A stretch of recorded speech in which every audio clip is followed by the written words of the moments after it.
And let's now bring in former acting head of the CDC and friend of the show, Dr. Richard Besser. Thanks so much for your time tonight, Doctor.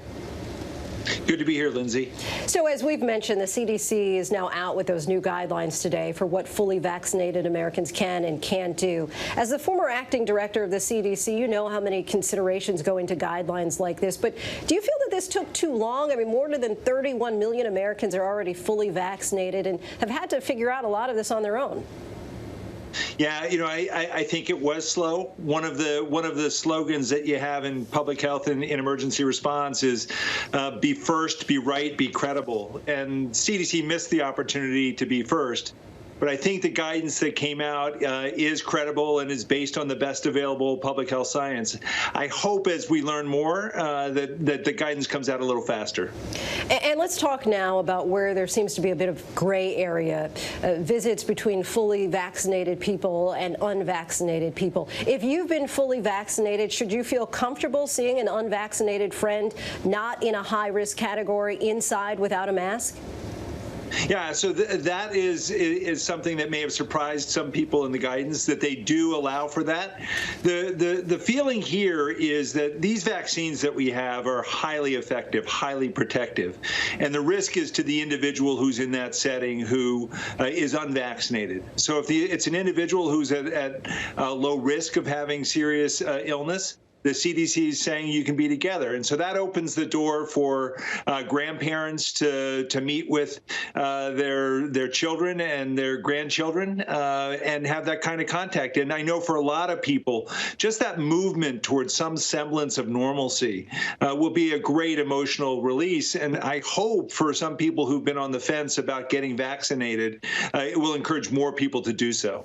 You talked about emotional release. Let's talk about maybe that physical release of traveling again. The CDC said that it's not updating its travel recommendations and requirements for those who have been fully vaccinated, but we've seen some states drop quarantine rules. Do you think that this has the potential to create some confusion and as well as frustration, as we know that people have been cooped up for a year now? Should someone feel safe traveling to see their family or a small group out of state? Well, it sounds like that guidance is in the works, and it's something that is definitely needed. People need to know, is it safe to get in a car and drive to visit people? Is it safe enough if you're fully vaccinated to get on an airplane and go and visit people? This is something where as more and more people around the country are getting vaccinated, and as states are opening up and removing restrictions, we'll want to know where the CDC fits on that. The guidance that currently is out there was in place before there was any vaccination at all. So people want to know how that will change with the current state of vaccination. And the new guidance also does not have specifics on restaurants or other businesses. Just last month, Dr. Fauci warned that fully vaccinated Americans should wait before they start eating inside of restaurants or go to movies. Are you worried that this might cause some more confusion as well?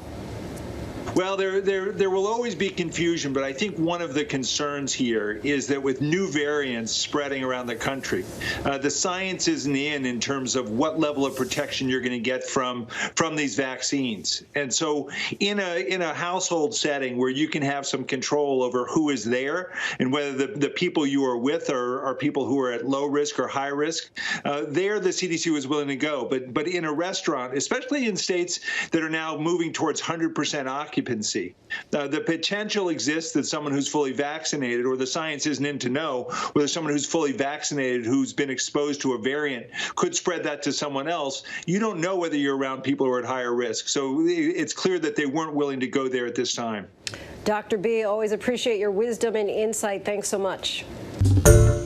Hi, everyone. George Stephanopoulos here. Thanks for checking out the ABC News YouTube channel. If you'd like to get more videos, show highlights, and watch live event coverage, click on the right over here to subscribe to our channel. And don't forget to download the ABC News app for breaking news alerts. Thanks for watching.